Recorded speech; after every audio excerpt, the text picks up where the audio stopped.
Oke, Assalamualaikum warahmatullahi wabarakatuh. Perkenalkan saya Muhammad Taqi Husni Fadli, mahasiswa Fakultas Kedokteran Universitas Jember, angkatan 2018 dengan nomor induk mahasiswa 182010101158. Di sini saya membuat video ini dengan tujuan untuk memenuhi tugas dari Dr. Supangat, yaitu mengenai EBM antimikroba atau Evidence Based Medicine dari penggunaan antibiotik.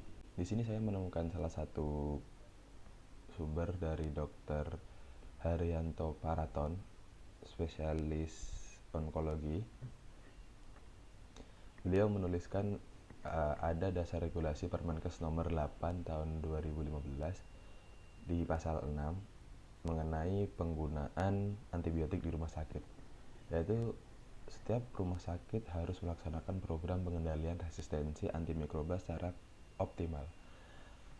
Pelaksanaan program pengendalian resistensi antimikroba sebagaimana dimaksud pada ayat 1 dilakukan melalui pembentukan tim pelaksana program pengendalian resisten antimikroba. Yang kedua, penyusunan kebijakan dan panduan penggunaan antibiotik. Yang ketiga, melaksanakan penggunaan antibiotik secara bijak. Lalu, sebenarnya mengapa sih kok perlu dibuat kebijakan mengenai penggunaan antibiotik di rumah sakit? Yang pertama itu karena penggunaan antibiotik ini kuantitas dan kualitasnya masih perlu perbaikan, masih perlu penelitian selanjutnya. Yang kedua, prevalensi AMR di rumah sakit selalu meningkat. Dan yang ketiga, pengendalian penggunaan antibiotik memerlukan aturan atau pedoman, peran dan otoritas yang jelas. Tujuan dari dibuatnya peraturan penggunaan antibiotik ini yang pertama untuk meningkatkan quality and safe care, yaitu untuk meminimalkan morbiditas dan mortalitas akibat infeksi bakteri resisten. Yang kedua, menyediakan dan menjaga efektivitas antibiotik untuk keperluan terapi dan profilaksis. Yang ketiga, strategi perbaikan penggunaan antibiotik di rumah sakit. Lalu kebijakan apa saja yang ada dalam peraturan penggunaan antibiotik ini? Dalam aspek pelayanan, EBM ini digunakan untuk terapi dan profilaksis. Nah, yang terapi ini, antibiotik ini biasanya kan digunakan untuk empiris, definitif, deeskalasi, dan stop order. Nah, lalu juga ada juga pendidikan, penelitian, monitoring, dan audit surveillance. Kebijakan penggunaan antibiotik. Ada yang penetapan antibiotik secara empirik dan definitif. Yang pertama kita bahas yang empirik dulu. Yang empirik ini pemilihan antibiotik berdasarkan pola mikroba tersebut. Yang kedua berdasarkan kajian menggunakan IBM, dikaji setiap periode tertentu, ditetapkan secara konsensus, disahkan oleh pimpinan rumah sakit. Nah, kalau penetapan antibiotik untuk yang pengobatan definitif berdasarkan hasil lab mikrobiologi, mengikuti PPK SMF, memperhatikan faktor 4T1W1R. Lalu ada juga kebijakan penggolongan antibiotik. Penggunaan antibiotik ini ditentukan oleh kelas antibiotik. Ada 3 kelas.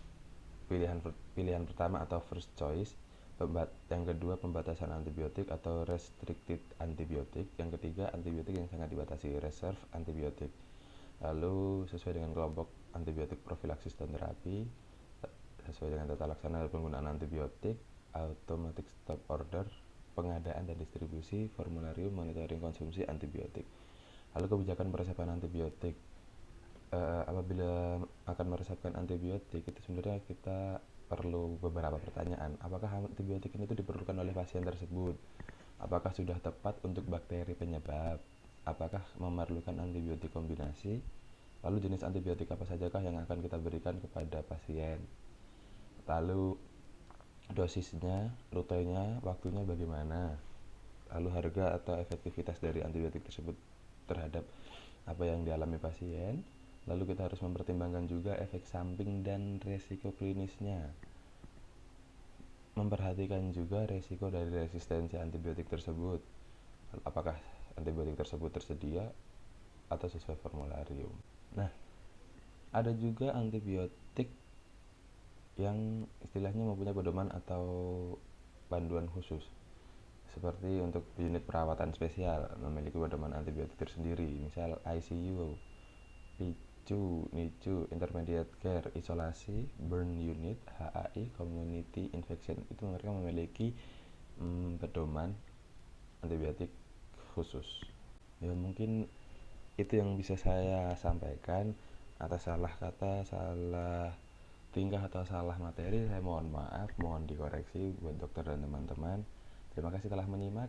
Wassalamualaikum warahmatullahi wabarakatuh.